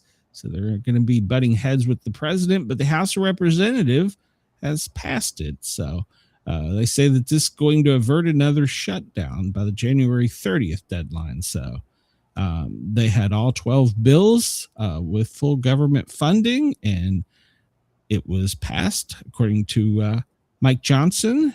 And that was passed because there was Democrats and Republicans on the agreement. So it upset, obviously, some, the ones that are the talking heads that you see out there every day. Hakeem, it upset him because, well, he didn't want to fund ICE. But some Republican or Democrats crossed the aisle and helped get it through. So we'll see what the Senate does. The Senate could still say, no, we're going to defund it, and they get to butting heads. The only ice in Minnesota is going to be the weather this weekend. No, not true, actually. Mass integration enforcement program protests are planned. Here you go, Denise. Various groups are going to oppose the Trump administration this weekend, and it starts with economic blackout on Friday. In an attempt to pressure immigration and customs enforcement officers, more than 100 groups, including unions from progressive organizations and religious groups, have urged Minnesotans to skip school and work on Friday, avoid shopping to participate in the 2 p.m. marches that are all being planned for the weekend. Now, like Denise just pointed out, temperatures are going to be right around 0. So we'll see. But they're planning that this weekend is a weekend of protest. They don't want people. This is going to be at a really bad time. They don't want people buying anything, but we got a storm coming that you need to buy stuff and be prepared for. So we'll see. But several states are taking part of this. California's taking part of it, but they don't have a storm coming. So I don't know. Scores of businesses in Minneapolis are closing on Friday.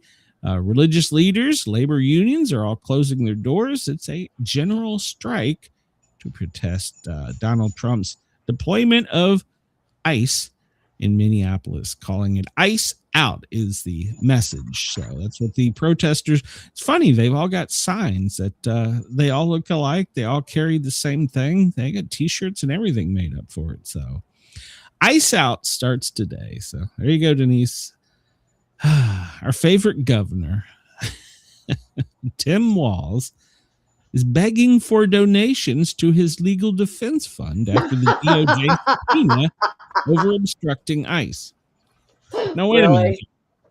I want to go back a minute here and go back, because when he entered into office, he wasn't a multimillionaire, correct? I mean, I don't have the facts and figures in front of me, but this is what I've read and this is what I've heard. Right, he wasn't. So we have a multi-millionaire begging for donations for his legal defense fund. That's awesome. If he didn't do anything, I don't know. Minnesota Governor Tim Walz has started raising money for his legal defense after the DOJ subpoenaed him and the Minneapolis mayor for impeding law enforcement. In a message sent out to supporters, he says, Tim Walz here. Last week, the federal government opened an investigation into me. This comes just weeks after a federal ICE agent shot and killed Renee Good in Minneapolis, unleashing chaos across our city. Shouldn't he say state? He's a governor. Anyhow, rather than taking accountability and working to turn down the temperatures, Donald Trump and his administration are fanning the flames by targeting me for demanding transparency and answers. Let me be clear.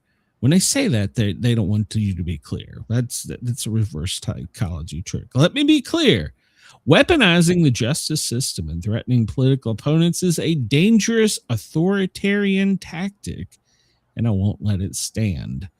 If you're with me, please rush a donation to our legal defense fund to help ensure we can keep fighting accountability, transparency, and justice. I call it. He starts with $25 and goes up to $100, then $250 and $1,000. Or you can make it a monthly payment. Oh my God. I feel bad if I have to tell the audience that, I broke something or something. I feel horrible. I can't imagine begging, as a millionaire begging. I think that those offices have their own attorneys. They probably should not have to pay for that stuff. Maybe he just needs more money. I want to see how many. If he is legally protected, this is the way it was explained to me as public safety. You are legally protected. We will pay for everything if you do everything that is in the rule book, the operating procedures, the guidebook, and the employee standards and accountability. If you step outside of that, even just to put your little teeny tiny finger outside of that, you're on your own. Well, so now it's the same for him. Now let's see how many of the protesters out there who have been skipping work to protest are going to donate money to him. They can't afford it. Or the illegals. My job is to defend Minnesotans and the rule of law, and I am not backing down. So they can get some money from the Somalis that sent money to their country. They can send it back. Pay up, bitches. Pam Bondi announces that they got all of them. Do you remember? Well, hold on here. We'll go here. The church that they stormed. Well, they've arrested 3 people. We discussed 2 of them yesterday, which was Nakima Levy Armstrong. She was one of them. She was the organizer. And then what was the girl? I can't. Where is her name in here? Anyhow, more to come. So they were continuing to look at all the video and stuff. And then there was Don Lemon. It turns out that the attorney general is married to the assistant attorney general. Okay, hold on. I'm telling this wrong. The magistrate who refused to sign off on the charges that the Justice Department brought against Don Lemon, the magistrate judge Douglas Miko and his wife work for the his wife works for the assistant attorney general Keith Ellison's office. So in other words, there's some kind of relationship there, and it should probably be taken to another magistrate because what is that called? Conflicting. They have it's a conflict, so it should go to another magistrate, but they refused. So they refused to sign charges against Don Lemon. So she signed off on the others, but she did not sign off on. She signed off on Shakita Leah Louise Allen, Nakima Levy Armstrong, and the last one, William Kelly. She signed off on those 3, but she wouldn't sign off on Lemon. And so when they did the research, they found out that, well, guess what? His wife works in the AG's office. So then Don Lemon is now taunting the DOJ and daring them to arrest him. How'd that work out too well for this guy here? Remember him, William Kelly, the guy with the bright yellow jacket?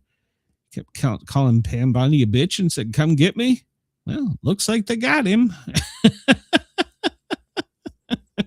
So now Don Lemon is saying he's a journalist and he stands tall and proud He's taking a victory lap because he has won over the DOJ. Yeah, they'll just find another magistrate there, buddy. Yep, William Kelly. He was the one that with the bearded, redheaded guy that was the one asking for money. The soldier that had PTSD. Remember that we talked about him yesterday, Brenda, or maybe the day before? William Kelly. So he was taunting him, calling Pam Bondi a bitch. Well, I guess the bitch got you. So you were, he's been arrested. It's come get me. Yeah. So yeah, he was collecting money the other day. Remember we talked about that? Are you still alive over there? I am. Okay. I was talking to you, but I didn't realize I was muted because my dog was yakking and I had muted. Gotcha. Can't Pam Bondi go above that judge? I would have to probably look that up, but I think magistrates have jurisdiction signing off warrants for like a local things. So if I understand, like let's say Gwinnett County can only sign for things in Gwinnett County. Now it doesn't mean if you live somewhere else, but or like if you live in Knoxville, they have a magistrate. Now there is judges over them, but at a certain level over them, you get to federal. And I think the problem is if they go that high up and charge him federally, they'd have to prove the same burden for the other three. So I think that's what that is. I'm not 100%. My pre-law was a lifetime ago, but I think that's the way it works. I would have to look it up. I don't know, but I think that's the way it works. So we talked about this yesterday, the bruise on his President Trump's left hand. Well, that is really got the media fired up and they're going on. And he said that he clipped it on a table and it's because he takes big aspirin. Good Lord. But apparently the doctors told him not to take it. And he's like, no, I've read that it's good for you, so I'm going to take it. I don't know. A blood thinner. I know what it is. Yeah, I know what it is.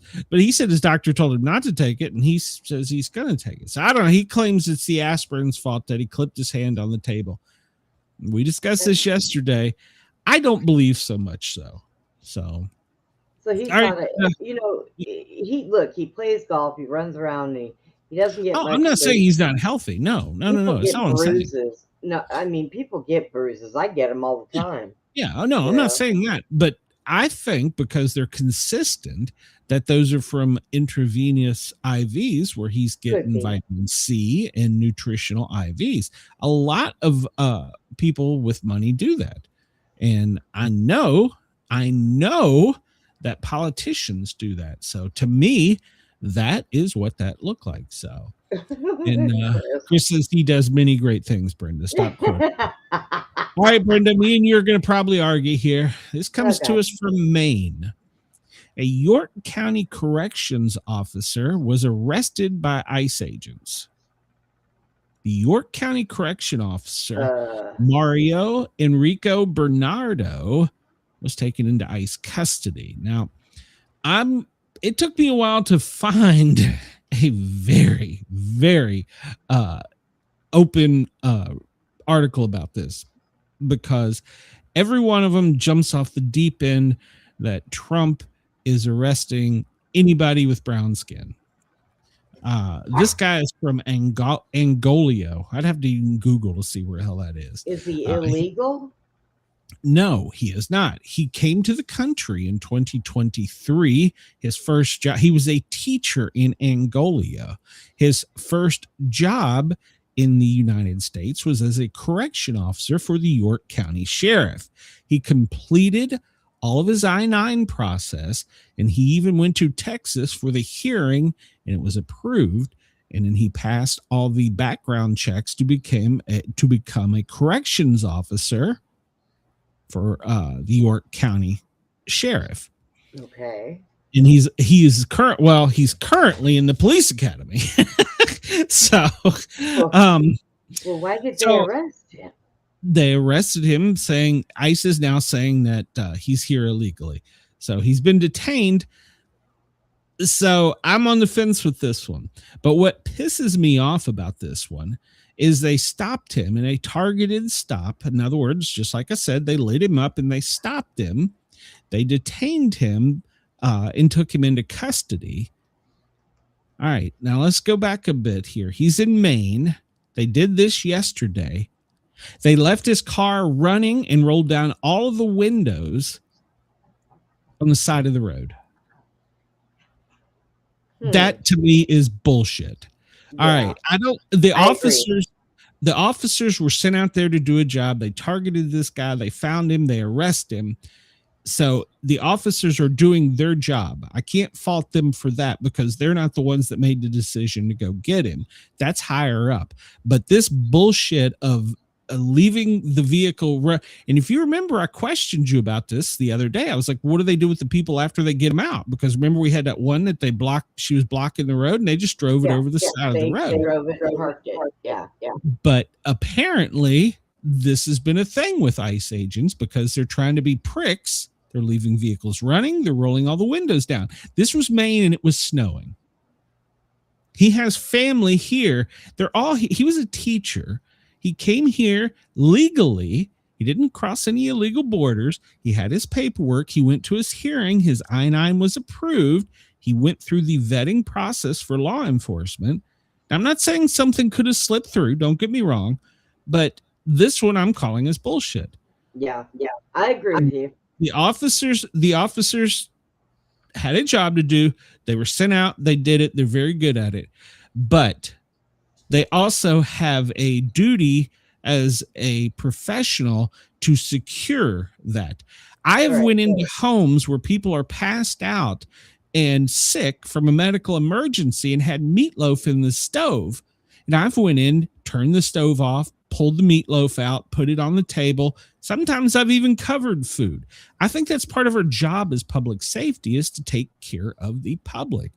Granted, this guy may be here illegally. I can't question it because I don't know all the facts on that. That's up to a magistrate. Somebody obviously signed off on the warrant, but the officers, they had a duty to act there. So I'm calling that one out as bullshit.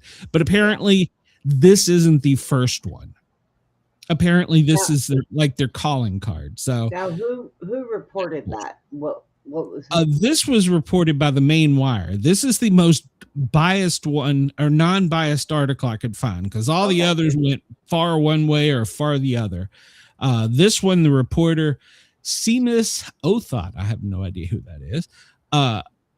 Definitely, if you go look it up on the Maine Wire, they went and did a background check. They went and did a Freedom of Information Act. They did actual journalism on this article. So kudos to them. And they got screenshots here from everything from the Freedom of Information Act for pulling the records on him as a deputy. So yeah, they really did a good job on this. I can't say because I'm not a judge and couldn't see what they said, but the officers did their job. They went out, they detained him. Apparently it wasn't a big, fight or anything. He's like, oh yeah, that's me. And he went with them. So, but they had a duty to do that.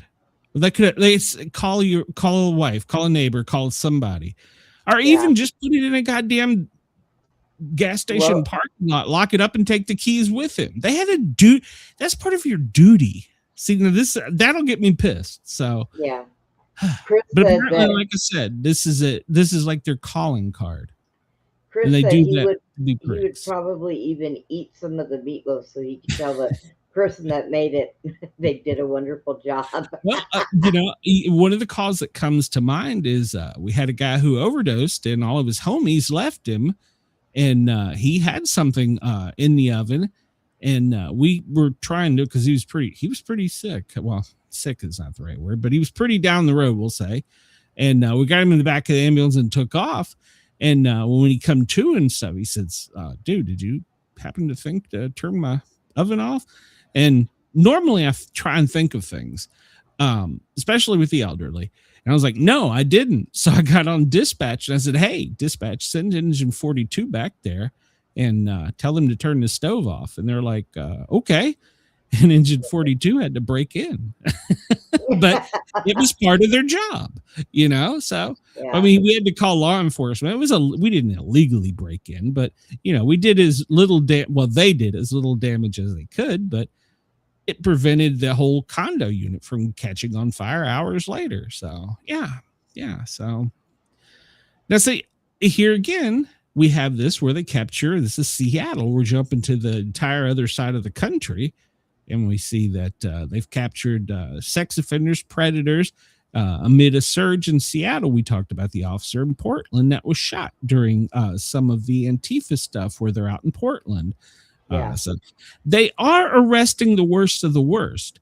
But you can't tell me somebody that's here legally from Angola, from all damn places, was a teacher and is a sheriff's deputy, is one of the worst. You can't sell me that. You can't sell me that cookie. I don't buy it. So, but then to make things worse, you do that. That's bullshit. So I'll call them out there. An Arizona Democrat Attorney General says, she suggests, I want to make sure I get this right. She suggests that residents can shoot ICE agents under the stand your ground law because they're hooded or masked criminals. So, wow. Yeah. That's interesting. Arizona Attorney General suggests, under the stand your ground law, the way it is worded, that ICE could potentially not be real law enforcement and you could shoot them. Oh, well, so yeah, there is that. There is that. I'm just going to leave that story right there. So, and of course, we have Democratic state lawmakers trying to bar former ICE agents from local jobs. When we talked about this in Maryland, well, now they're trying to do it in Washington state. So that'll be 2 states that you will no longer be able to work in if you've held a federal job. So Trump threw a temper tantrum last night and withdrew Canada's invitation to the Board of Peace. Did you read about that? Nope. Yeah, him and the head poobah of Canada got into a Twitter or X war or whatever the hell they are. And he says, well, I'm taking my invitation back. And he said, well, good. I wasn't going to give you $1 billion anyhow. Fuck off. So, the Board of Peace. Oh, the one, but it's got a clearly fake gold AI generated logo, Brenda. You got to go check it out. I didn't even bring that article up. I'm like, Jesus Christ. But here's some things start to come out. The U.S. unveils new plans for us to build the new Gaza, complete with skyscrapers, Mediterranean coastlines. I knew that was coming. Yeah. Well, those people in Gaza have lived like in prison for a very long time. I'm not arguing that. I'm not arguing that at all, Brenda. I agree. But now we're just going to we're just going to plow over where everybody was, and we're going to put up all of our skyscrapers and beachfront.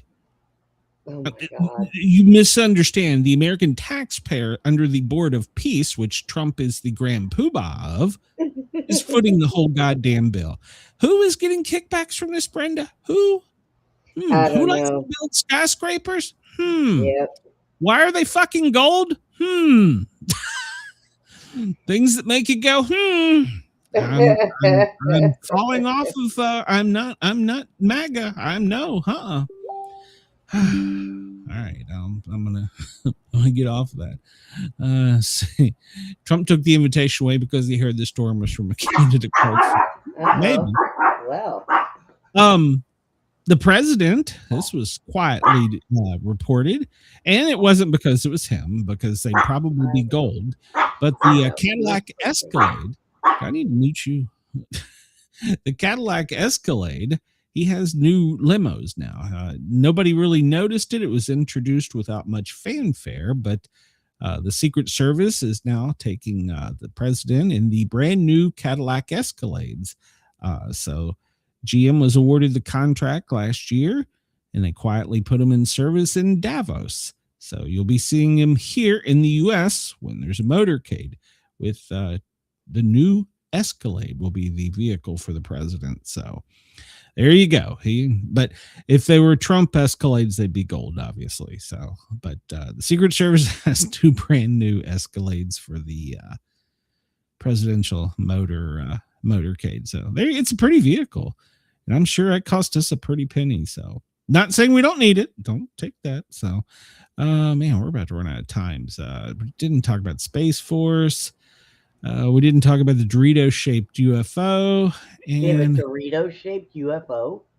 Yeah, well, it's probably the F-47, and we just don't have one of those. Well, we don't officially have it, so it's a Dorito-shaped aircraft. I mean, we do have Dorito-shaped aircraft, but this is the new Dorito-shaped aircraft that was caught over Area 51 a couple days ago. So it's got the internet a buzz.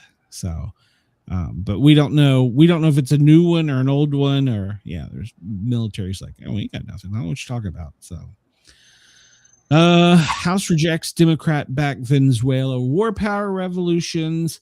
Vamp applauds Trump's efforts to end tyranny. You mean like when he's building a goddamn Meridian town? Yeah. Yeah. He addressed the March for Life, which is going on in D.C. this weekend. The Army secretary tapped again as Russian-Ukraine agitator. Okay, I didn't read that. British Prime Minister urges Trump to apologize. This is what kind of started this. British Prime Minister Keir Starmer has urged Trump to apologize for his false assertions that troops from NATO countries other than Americans stayed away from the front lines during the war in Afghanistan. Trump said that he wasn't sure NATO would be there to support the United States if and when we requested, provoking outrage and distressing many in the UK. Trump's remarks were insulting and frankly appalling. More than 150,000 British troops served in Afghanistan in the years after the U.S.-led 2001 invasion, the largest contingent after America won. After, I guess, not one like WNE or one like the number. In other words, we were number 1, they were number 2. And more than 450 of them died in the line of service. Yeah, Trump should apologize for that. So, Chris says, we have Cheeto-shaped submarines with waste removal issues. Now when I have a Cheeto, that's what I'm going to think about. Thanks, Chris. Oh, great. Yeah. Prince Harry is even on there because remember, he was a rescue pilot in helicopters during the Afghan war. So yeah, even the royalty has jumped on Trump saying you better apologize. That's bullshit. I agree. So yeah, that they were clearly there. They were there. The Australians were all of NATO was there after Bush stomped his feet and went into the Iraq war because they killed my daddy. They were there for that too. So calm down, Glenn. So, but there you go. There you go. FEMA was at work today, the daily operations briefing. They're worried about central to eastern United States no longer being there in 72 hours. Here, once again, is the nice purple and red and yellow where 1/2 to 1 inch of ice could take down the grid over the weekend. And then also the snow forecast, which kind of looks like well, never mind, but it goes from Maine all the way back down to Texas. So the sleet, the same way. So it goes from the Chesapeake Bay, Virginia region back into Texas. Temperatures over the weekend are expected in some parts of the country to be in single digits. So FEMA is monitoring it, and they've got things stationed everywhere. It's 1,600 hours. We've been on for 2 hours now, so we've dropped off with WZQR. The only thing I wanted to add before we got out of here is that I have heard that after 5 o'clock, the news drop may be that we bomb Iran because Trump wanted the market closed when he started the bombing. So that would occur after 5 o'clock on Friday, which is usually the 5 o'clock news drop. So there you go. Brenda, thoughts on that before we get out of here? Not really. I agree. I don't think we should be bombing. We got to get out of here because I got somebody coming to my house. Yeah, I don't think we should be bombing Iran, but there you go. I don't know what the hell to do with them. Jesus. Well, as long as we don't invade them. So maybe, hell, I don't know. Just, well, supposedly after 5 when the market drops because, well, you know, President Trump's into all that financial shit. Everybody, boys and girls, children of all ages, we will be back on Monday, pending that, well, we don't get wiped out. Brenda and I may not be here for a couple of days. So just go over to Facebook and find us under the Sportcat Daily Gazette. Sportcat's Daily Gazette news group. Join the group and try and post everything there.